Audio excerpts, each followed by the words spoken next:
दुसरीकडे नेस्को या ठिकाणी शिवसेनेचा दसरा मेळावा संपन्न होतोय। आपले प्रतिनिधी भूषण शिंदे त्या ठिकाणी उपस्थित आहेत। भूषण, तयारी कुठपर्यंत आलेली आहे? कारण एकनाथ शिंदे यांनी आवाहन केलेलं आहे की साधेपणाने यावर्षीचा यंदाचा जो दसरा मेळावा आहे तो खरंतर साजरा करण्यात यावा, कारण मराठवाड्यातील अनेक जिल्ह्यांना शिवसेनेनं मदत देखील पाठवली आहे। भूषण,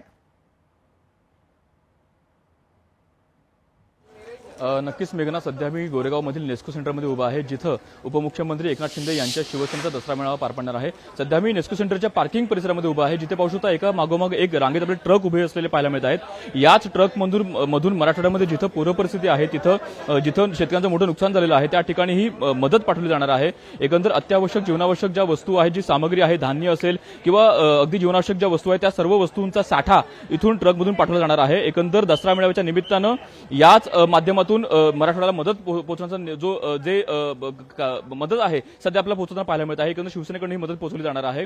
एकंदर यावर्षी दसरा मेळावा हा साध्या पद्धतीने साजरा करावा अशा प्रकारे आवाहन देखील स्वतः एकनाथ शिंदे यांनी दिलं होतं आणि त्यानंतर आज याच निमित्तानं दसरा मेळाव्याचं औचित्य साधून आज ही मदत पाठवली जाणार आहे। एकंदर संपूर्ण जर भाषण पाहिलं जर एकनाथ शिंदे यांचं, तर आज एकनाथ शिंदे यांच्या भाषणामध्ये नेमके कोणते मुद्दे असतील हा सुद्धा एक चर्चेचा विषय आहे। सध्या मुंबई महानगरपालिका निवडणुकीच्या अनुषंगाने त्यांचं आजचं भाषण अत्यंत महत्त्वाचं असणार आहे। त्या दृष्टिकोनातून कुठेतरी ठाकरे बंधू एकत्र येण्याची जी सध्या चर्चा सुरू आहे त्याला आज एकनाथ शिंदे उत्तर देतात काही देखील पाहणं अत्यंत महत्त्वाचं आहे। त्यामुळे येत्या काळामध्ये एकनाथ शिंदे यांच्या शिवसेनेची कशा प्रकारे वाटचाल असेल ते देखील पाहणं अत्यंत महत्त्वाचं आहे। त्यामुळे आजचं भाषण त्यांचं ऐकणं किंवा पाहणं हे अत्यंत महत्त्वाचं असेल। मेघना, निश्चित धन्यवाद भूषण आणि धन्यवाद मीनाक्षी आपण दिलेल्या सविस्तर माहितीसाठी।